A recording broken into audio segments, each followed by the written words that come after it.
नबी पाक अलैहिस्सलाम ने फरमाया मुसलमान की मिसाल एक जिस्म की तरह है।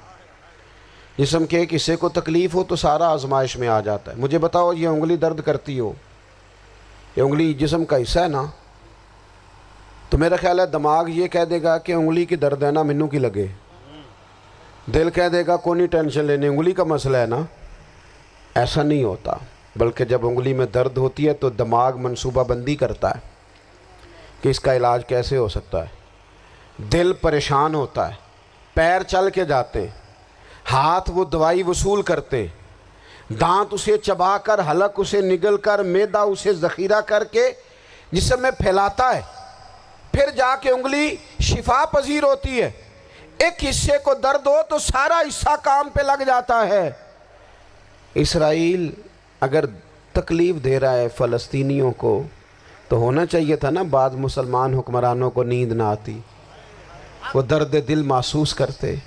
होना चाहिए था ना कि बाज़ लोग यहाँ हम क्या करते हैं भला बैठ के। अब तो मुझे बाज़ चीज़ों से कोफ्त भी होने लगा। हम देते हैं बयान, मज़म्मत। आपके बयान देने से क्या होगा? फलाने ने भी बयान दे दिया, फलाने ने भी क्लिप दे दिया। ये क्या कर रहे हैं? ये तो आप ज़िंदा रहना चाहते हैं। वो जिस तरह आजकल हमारे यहाँ बहुत सारी चूँकि जमातें, तो कश्मीर डे आता है ना, तो मिल के रैली नहीं निकाली जा सकती, सवाल नहीं पैदा होता, क्योंकि हमें जमातों को ज़िंदा रखना है। इस जमात की खबर अलग लगनी चाहिए, इस जमात की खबर अलग। तो ऐसे कोई इनकलाब आएगा? याद रखना, उम्मत को पूरी को एक ताकतवर आवाज़ बनना पड़ेगा। हमें थोड़ा थोड़ा ऊपर उठ के सोचना पड़ेगा। खुदारा अल्लाह ताला मुझे माफ़ करे अगर कोई बात मैं सती कर रहा हूँ, दिल की गहराई से अर्ज़ करता हूँ, अब तो बड़ा सख्त वक्त आ गया। अब चूँकि अब तो कैमरे की आंख आई है तो वो ज़ख्मी बच्चे देखे नहीं जाते, वो तड़पती माएँ देखी नहीं जाती, वो सिसकती और आवाज़ देती बेटियाँ सुनी नहीं जाती। वो आवाज़ें ऐसी हैं जैसे वो रात के सन्नाटों में चीखें बन के लोगों को जगाया करेंगी। खुदारा कुछ जुर्म ऐसे होते हैं जिनकी सज़ाएं बड़ी सख्त होती हैं, जिनकी माफ़ी बड़ी मुश्किल से होती। अपने अंदर जज्बा ईमानी पैदा करें। और मेरे दोस्तों, बिस्तर पर भी तो लोग मारी जाया करते हैं ना। अपनी ज़िंदगी रसूलुल्लाह सल्लल्लाहु अलैहि वसल्लम के दीन के नाम करो। जज्बा जिहाद, शौक़ शहादत और इश्क़ रसूल, ये अनासर हैं जो उम्मत मुस्लिमा को पैरों पर खड़ा करेंगे। 2 मिनट के लिए सोचो, उम्मत अगर इसी तरह कटती रही, परेशान रही, दुखती रही और बारी बारी करके, इकबाल ने क्या कहा था? उसने कहा था वतनों में, उन्होंने कहा था कि इन ताज़ा खुदाओं में बड़ा सबसे वतन है, जो पैरहन इसका है वो मज़हब का कफन है। तो इकबाल हम क्या करें? कहने लगे बाजू तेरा तौहीद की कुव्वत से कवी है, इस्लाम तेरा देश है, क्योंकि तू मुस्तफ़वी है। तू बैसियत मुसलमान सोचना शुरू कर, बैसियत मुसलमान। और यूं तो सैयद भी हो, मिर्ज़ा भी हो, अफ़गान भी हो, तुम सभी कुछ हो, बताओ कि मुसलमान भी हो। तुम्हारे अंदर कहीं से कोई मोमिन भी बोलता है कि नहीं? इलाकाई तासुबात और मुल्की सरहदों में कैद हो जाने वालों, तुम एक नबी की उम्मत हो। क्यों नहीं समझते कि जब कश्मीर की बेटी रोती है तो मदीने वाले महबूब पाक अलैहिस्सलाम की उम्मत की बेटी रोती है। जब फ़लस्तीन की बेटी रोती है तो उम्मत की बेटियां रोती। खुदारा कुछ दर्द दिल अपनी तबीयत में पैदा करें। मैं हुक्मरानों की बात नहीं करता, मैं तो आम लोगों से ऐसे तबसरे सुनता हूँ जो नहीं करने चाहिए। और नहीं जी नहीं, दूसरा रुख भी देखो, आम आदमी उठ के, आम लोग भी ये ख़तरनाक सोचें और इनसे खौफनाक नताइज बरामद होंगे। तो 3 बातें मैंने आपकी खिदमत में अर्ज़ की हैं। एक तो कोशिश करें अपनी ज़िंदगी के अंदर कि ज़िंदगी को सादा करें। पैसा ज़रूर कमाएं, लेकिन पैसे से प्यार ना करो, प्यार तो मदीने वाले रसूल से करना। दौलतें, हिरस, हवस, तमा, इनसे बाहर आओ। और दूसरी गुजारिश आपकी खिदमत में ये अर्ज़ की है, कुछ ना कुछ दीन का काम, और उसमें भी शोहरतों से बचते हुए, तस्वीरों से बचते हुए। मैं हर महफिल में शायद कहता हूँ, मेरी फ़ोटो आ रही है, और लाइव आ रहा है और फलां हो रहा है, लेकिन इस महफिल का खूबसूरत इंसान वो है जो सबसे पीछे बैठा है। वो किसी फ़ोटो के लिए नहीं आया। और मैं ढेर सारे लोग देख रहा हूँ, ये जो आगे बैठ जाते हैं बाद औक़ात 5, 7, 10 लोग, ये बड़ी तस्वीर साजी करते हैं, लेकिन जो पीछे बैठे होते हैं, उनकी कोई फ़ोटो नहीं आती। और मैंने बहुत सारे लोगों को देखा है कभी मोबाइल को हाथ भी नहीं लगाते, लेकिन जिनके लिए आए हैं उन्हें तो पता है ना कौन कौन आया है। और कुछ दीन के लिए करें। और तीसरी गुजारिश आपकी खिदमत में ये है कि उम्मत बनकर भी ज़रूर सोचें और उम्मत के दुखों का मदावा भी करें और उम्मत मुस्लिमा का दर्द भी अपने सीने में ज़रूर महसूस करें। अभी बहुत सारे इलाके हैं जहाँ मस्जिदें बननी हैं, मदारस का क़याम होना है, कॉलेज और यूनिवर्सिटियों को मुरतब करना है। कितने अनपढ़ लोग रहते हैं जिन्हें तालीम देनी है, कोई काम नहीं है हमें। हम समझ बैठे हैं कि सारा कुछ ठीक है। अभी तो 4.5 अरब काफर को मुसलमान करना है। इकबाल कहने लगे वक्त फुर्सत है कहाँ, काम अभी बाकी है, नूरे तौहीद का इत्माम अभी बाकी है। और फिर कहने लगे बाजू तेरा तौहीद की कुव्वत से कभी है, उठ जा कुछ कर, इसलिए कि इस्लाम तेरा देश है, तू मुस्तफवी है, तूने मैदान में रहना है। अपनी सलाहियत को पहचाने, क्या कर सकते हैं भला हम, क्या ड्यूटी सर अंजाम दे सकते हैं। जो कर सकते हैं वो करना शुरू कर दें, जो हमसे मुमकिन हो सकता है वो काम करना शुरू। हमारे ना, मुझे एक बूढ़ी अम्मा याद रह गई गांव की। वो एक दफ़ा आई हमारे घर, तो मेरी अम्मा से कहने लगी अब मैं कुछ नहीं कर सकती। तो मैंने बच्चों से कहा चलो मुझे क्रोशिया ही ला दो, मैं तुम्हारे बाप दादा के लिए टोपियाँ ही बना दूँ बैठी बैठी। वो चलो कोई काम तो लोग करते हैं ना, हमारे बूढ़े कई काम कर जाते थे, कई कुछ हो जाता था। हम कोई काम करने को तैयार नहीं, कोई मेहनत नहीं करते, जद्दोजहद नहीं। अपनी सलाहियत को पहचानें, अपने वजूद को, अपनी सलाहियत को बामकसद बनाएं, अपने आप से किसी को नफ़ा दे जाएं। नबी पाक सल्लल्लाहु ताला अलैहि वसल्लम ने फरमाया तुम में से बेहतरीन शख्स वो है जो लोगों के हक में फ़ायदा मंद है, जो किसी का कोई भला करता है। वरना तो ज़िंदगी एक दिन हो या 100 साल गुजर जाती है। ज़िंदगी ने गुजर जाना है, वक्त को रोका जा सकता। ज़िंदगी एक दिन हो या 100 साल गुजर जाती है। और दोष पे कमली हो या के शाल गुजर जाती है। और अगर अमीरों की बहे इकबाल गुजर जाती है तो गरीबों की बहरहाल गुजर जाती है। इसने तो गुजर ही जाना है, रुकने को ये तैयार है, इसने गुजर जाना है, रुकेगी नहीं। तो क्यों ना जरा भरपूर करके जिंदगी गुजारी जाए, क्यों ना जरा मेहनत करके जिंदगी गुजारी जाए। क्यों ना जिए बंदा तो जरा जी के जिए, जरा जिगरे से जिए। वो उर्स गुजरा है हजरत हाजी अबू दाऊद सादिक साहब रहमतुल्लाह अलैह का, तो मैं दोस्तों को कह रहा था कि ये चलते भी थे और चलाते भी थे, काम करते भी रहते थे और कराते भी रहते थे। है वही तेरे जमाने का इमाम बरहक जो तुझे हाजिर व मौजूद से बेजार करे और मौत के आईने में दिखला के तुझे रुखे दोस्त जिंदगी तेरे लिए और भी दुश्वार करे, जीना मुश्किल कर दे, तेरा मुश्किल कर दे। कोई जद्दोजहद हो, कोई कोशिश हो। आप देखिए अल्लाह के प्यारे महबूब सल्लल्लाहु ताला अलैहि वसल्लम ने फरमाया एक ताजर था, ये बुखारी मुस्लिम में हदीस है, तजारत करता था। कुछ तो उसका इरादा हुआ ना भला करने का, कुछ तो करता था ना। वो बड़ा कारोबार करता था तो लोग उससे उधार माल भी ले जाते थे। उसने ना एक इरादा कर लिया भला करने का। उसने कहा यार वो लड़के रखे होते हैं सेलमैन दुकानों पे, वो फिर उनको भेजता जो लोग उधार ले जाते कि जाओ पैसों की वसूली करके आओ।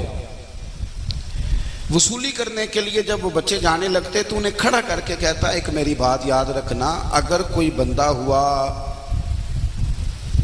जानबूझ के ये काम करता कि दे नहीं रहा, पैसे हैं, उससे ना सख्त लफ्जों से भी मुतालबा कर लेना। लेकिन अगर बंदा हुआ ना गरीब माड़ा, अभी है नहीं, और उसे मोहलत दे आना, हमारा गुजारा चलता है। असी भला की करीदा है, जे बंदा माड़ा होवे तो उन्होंने आखना शामी देने नहीं, नहीं तो याद रखी मैं आ जाना। तो जेड़ा तगड़ा होंदा वो तो आंदा ना जिथों लभदे नहीं लै लै। भाई मोहलत तो आपने, ये हदीस मैंने सुनानी है और आपने याद रखनी है। नबी पाक सल्लल्लाहु अलैहि वसल्लम ने फरमाया अगर तुमने किसी से पैसे लेने हैं और वो गरीब है, बंदा तंग दस्त है, तो अल्लाह के महबूब फरमाने लगे उसे मोहलत दे दो। जितने दिनों की तुम उसे मोहलत दोगे, जितने पैसे तुमने लेने होंगे, उतने ही पैसे अल्लाह रोज तुम्हें सदका करने का सवाब अता कर देगा। थोड़ी सी यार कोई कुछ तो करने का इरादा करे ना। चलो लोगों के लिए आसानी कर दें, चले लोगों के लिए आसानी कर दे, बेहतरी कर दें। उसने, उस ताजर ने कहा अपने नौजवानों से, सेलमैनों से कि जो बंदा जानबूझ के ना दे उस पर सख्ती करना, और जो तंगदस्त हुआ उसे मोहलत दे देना, हमारा तो गुजारा चलता है। हुजूर फरमाते हैं उस ताजर का इंतकाल हो गया, रब के हुजूर खड़ा किया गया। अल्लाह करीम ने फरमाया इसे जन्नत में ले जाओ। मानानम के मानदानम जो हम हैं, हमें पता तो है ना सारा। तो ताजर अर्ज गुजार हुआ मालिक मैं तो बड़ा गुनाहगार बंदा हूं, ये रहमत किस बुनियाद पर, इस करम का सबब क्या बना? तो अल्लाह करीम फरमाता है तू कहता था अपने लड़कों से कि जो तंगदस्त हुआ उसे मोहलत दे आना। मालिक मैं कहता था। तो रब फरमाता है तू मेरे बंदों पे आसानी करता था, तो मैं आज तेरे ऊपर आसानी ना करूं? मैंने तुझे माफ करने का इरादा कर लिया है। तो हमारी इस्लाह उस वक़्त मुमकिन होगी जब हम जिंदगी में कुछ करने का इरादा करें। कुछ हम ऐसा माहौल, हम तो, हमारी तबीयत तो बाज़ौक़ात बोझ बनती है, हम तो बड़े सख्त मुतालबे करते हैं। घर वालों की जरूरत नहीं कि वो 1 घंटा खाना लेट कर सकें। इतनी गर्मी सख्त हो, सर्दी सख्त हो, बीमारी सख्त हो, हम तो भाई किसी पर कोई गुंजाइश देने को तैयार 1 मिनट के लिए नहीं। आप मेरे पास, चूँकि मैं मेरा मस्जिद मदरसे से मुतल्लिका आदमी हूँ, आइम्मा मसाजिद की शिकायत आती है कि साहब कभी 1 नमाज नहीं पढ़ाते, कभी 2 नहीं पढ़ाते। अब गुंजाइश देने को तैयार नहीं लोग 1 मिनट की भी। तो मैं उन साहब से कई दफ़ा आने वालों से पूछ लेता हूँ कि आपकी तो माशाल्लाह 5 नमाज़ें तकबीर उला से होती हैं ना मस्जिद में। वो कहते ने नहीं साड़ी भी कमी बेशी हो जाती, पर साड़ी को ड्यूटी तो नहीं ना। उनका उज़र ये है। मैं कहता हूँ थोड़ी सी गुंजाइश रखें दिलों में, थोड़ी सी कुछ अपनी ज़िंदगी में करने का इरादा करें। हमने अपने वजूद को बड़ा बेकार कर लिया है। देखिए ये जो हमें वर्जिश का कहा जाता है, ये क्यों कहा जाता है? अल्लाह ने ना जोड़ पैदा किए हैं जिस्म में, तो अगर इनको हरकत नहीं दी जाती तो ये बीमार हो जाते हैं। डॉक्टर कहता है, आप जाते कहते हैं वर्जिश करो, इसका भी तर्जमा वही है जो मैं कह रहा हूं कि यानी कुछ करो। हर वक्त मोबाइल लेके लेटे ना रहो, हर वक्त कोना खुदरा तलाश ना करो सोने को, हर वक्त सुकून के चक्कर में ना पड़ो, कुछ करो, आगे बढ़ो। इकबाल कहने लगे लहू मुझको रुलाती है जवानों की तन आसानी, तन आसानी। जो तुम्हारा वजूद आसानी पसंद हो गया है ना, तुम्हारे मिजाज में वजूद तुम्हारा सुकून तलाश करता है, ये आंखों से आंसू रोने वाली बात नहीं, ये लहू रोने वाली बात है। जिस कौम के जवान तन आसान हो जाएं, गर्मी लगे और जनाब कुछ करना ना चाहें और हटो बचो का मसला आ जाए, वो भला क्या करें? कुछ जिंदगी में प्रोग्राम बनाएं, कोई प्लान करें कुछ। और देखें ये जो हमने प्लान बनाया हुआ ना, बच्चे पैदा करने हैं, बच्चे पालने हैं, बच्चे बड़े करने, ये तो सारी दुनिया कर रही है। हिंदू भी कर रहा है, सिख भी कर रहा है, ईसाई भी कर रहा है, यहूदी भी कर रहा है, बौद्ध मत भी सारे कर रहे हैं ना। ये कोई कमाल है? और ये जो काम हम 6-6 डिग्रियां लेके कर रहे हैं, ये तो जो बंदा अनपढ़ है वो भी कर लेता है। बच्चे पाल लिए उसने, बच्चे पढ़ा लिए, तो सारी दुनिया। आपने क्या कारनामा सर अंजाम दिया? और फिर मुझसे नाराज ना हो जाए वालिदैन। तो कई दफ़ा मेरा दिल करता है पूछने को कि आपने इतनी जायदादें बनाई हैं बच्चों के लिए, बैंक बैलेंस बनाया किसके लिए? बोलिए, बच्चों के लिए। गाड़ी खरीदी किसके लिए? इतने ना तो सारा बाबे और अपना है, बच्चों के। ये मतलब ये आप नाराज ना होइएगा, बच्चों के लिए तो जुमला कहना ये तो एक बहाना है, वरना तो वो हमारा नफ्स है जो दौलत से भर नहीं रहा। बच्चे कहाँ कह रहे हैं कि करोड़ों खरबों चाहिए? वो तो बांझ फकीरों किसे नहीं मारे ए होई चोर अंदर दा, ते सह सह नफल नमाजा पढ़िया है, जालम नफ्स नहीं मरदा। ये तो अंदर है जो दौड़ लगी हुई है, 2 के बाद 4 की, 4 के बाद 12 की, ये तो अपना अपना अंदर है जो भर नहीं रहा। कुछ जिंदगी में मिजाज बनाए कर लेने का, किसी का नफा हो जाए, कोई खिदमत हो जाए, कोई ड्यूटी हो, ओ यार कुछ तो हो जाए ना। कुर्बान जाऊं, मस्जिद नबवी शरीफ में एक बूढ़ी अम्मा झाड़ू दिया करती थी, बीमार हो गई, मेरे रसूल तीमारदारी करने तशरीफ ले जाते हैं, उसका इंतकाल हो गया। तो सहाबा ने हुजूर को इत्तला दिए बगैर रात को जनाजा पढ़ के तदफीन कर दी। सुबह करीम सारा कुछ जानते हैं, पर तशरीफ ला के फरमाने लगे मुझे बताया क्यों नहीं। कोई करती तो थी ना, इसकी खिदमात है, इसकी खिदमात का सिला है, कोई ड्यूटी तो की ना इसने, कोई काम तो किया ना जिंदगी में, झाड़ू देती है मस्जिद में, बताया क्यों नहीं। या रसूलल्लाह आपको तकलीफ देना पसंद नहीं किया, हुजूर आपको दिक्कत होगी। अल्लाह के महबूब फरमाने लगे बनाओ सफे। वैसे तो दूसरा जनाजा जायज़ नहीं, लेकिन अगर वारसों ने ना पढ़ा हो फिर तो दोबारा पढ़ना पड़ता है, और हुजूर तो खुद वारस है ना सारी उम्मत के। तो महबूब करीम सल्लल्लाहु अलैहि वसल्लम कब्र पे खड़े होकर फरमाने लगे सफ़े बनाओ, मैं दोबारा जनाजा पढ़ाऊंगा। क्यों? कोई काम तो किया ना, कोई ड्यूटी तो कोई खिदमत तो की, कुछ इरादा तो किया करने का। संगियो, बड़े काम होने वाले हैं, बड़े। हमने सुना हुआ है ना कि गली से कंकर उठाने का भी सवाब है। बोलो, चलो हल्का हल्का ऐसे ऐसे तो कर दो, नाराज तो नहीं आप लोग? कुछ लोग बड़ी दूर देर से घूर रहे हैं, मैं परेशान हूँ, पता नहीं क्यों घूर रहे हैं। थोड़ा थोड़ा ऐसे ऐसे तो कंकर उठाने का सवाब है। नहीं, अभी भी नहीं आप बोलते, कुछ बंदे ना सुलह होर करनी पैनी है। दे सुनो, आपसे एक सवाल पूछना है, आपने जल्दी जल्दी जवाब देना है। मुझे अपनी गर्मी का नहीं, आपकी गर्मी का ज़्यादा एहसास है, आपको बड़ी गर्मी लग रही है, नज़र आ रहा है मुझे। जल्दी बात ख़त्म करनी है, बस मैं समेटने के करीब आ गया हूँ। पैगाम देना था, दे दिया मैंने। एक हदीस पाक है कि नबी पाक सल्लल्लाहु अलैहि वसल्लम ने फरमाया, गुनाहगार औरत थी, तवाइफ थी, उसने कुत्ते को पानी पिलाया,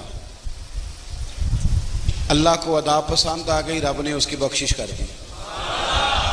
ये हदीस सुनी है आपने पहले भी? चले जल्दी करें, जिसने सुनी हाथ खड़ा करे। ओ माशा, सब नहीं सुनी हुई है, कुछ वैसे नहीं हाथ खड़ा करना चाह रहे। ये सैकड़ों दफा हमने सुनी, बयान हुई, सब ने सुनी है ना जी। कुत्ते को पानी पिलाया और उसकी, आप अपनी सड़क पे तजर्बा करके देखें, कुत्ता अगर कभी लग जाए ना किसी की गाड़ी से, वो बीच सड़क के मर जाए, तो उसका गोश्त गाड़ियों के टायरों से लगकर सड़क से उतरता है। मरे हुए कुत्ते को लकड़ी से भी कोई उठाने को तैयार नहीं होता। मैं सही कह रहा हूं? हदीस तो सारी उम्मत ने सुनी है ना, हुजूर ने बयान फरमाई, सदियों से उलमा बयान करते आ रहे, किताबों में मौजूद है, बुखारी में, मुस्लिम में। भाई तकरीर का क्या मतलब? मैं जाता हूं ना तो लोग कहते हैं घंटा तकरीर करें जी, 1.5 घंटा करें, तो मैं कहता हूं मकसद क्या है? कान का जायका लेना है? अगर तो करना है अमल, उसके लिए तो एक बात भी बड़ी है। और अगर इरादा ये है कि जरा नारे लग जाएंगे, जरा जोश आ जाएगा, जरा फुला काम हो जाएगा, तो फिर सारी रात भी लगे रहे तो लगे रहे। भाई हर बंदा हदीस जानता है कि तवाइफ ने कुत्ते को पानी पिलाया तो बख्शिश हो गई, तो फिर हमारी सड़कों पे तो कुत्ते मरे पड़े हैं। किसी ने ब्रेक लगाना पसंद नहीं किया। क्या समझा हमने किताब सुन्नत को? माज़अल्लाह के बयान करो, रुखसत हो जाओ। ये अमल के लिए चीजें हैं, अमल के लिए।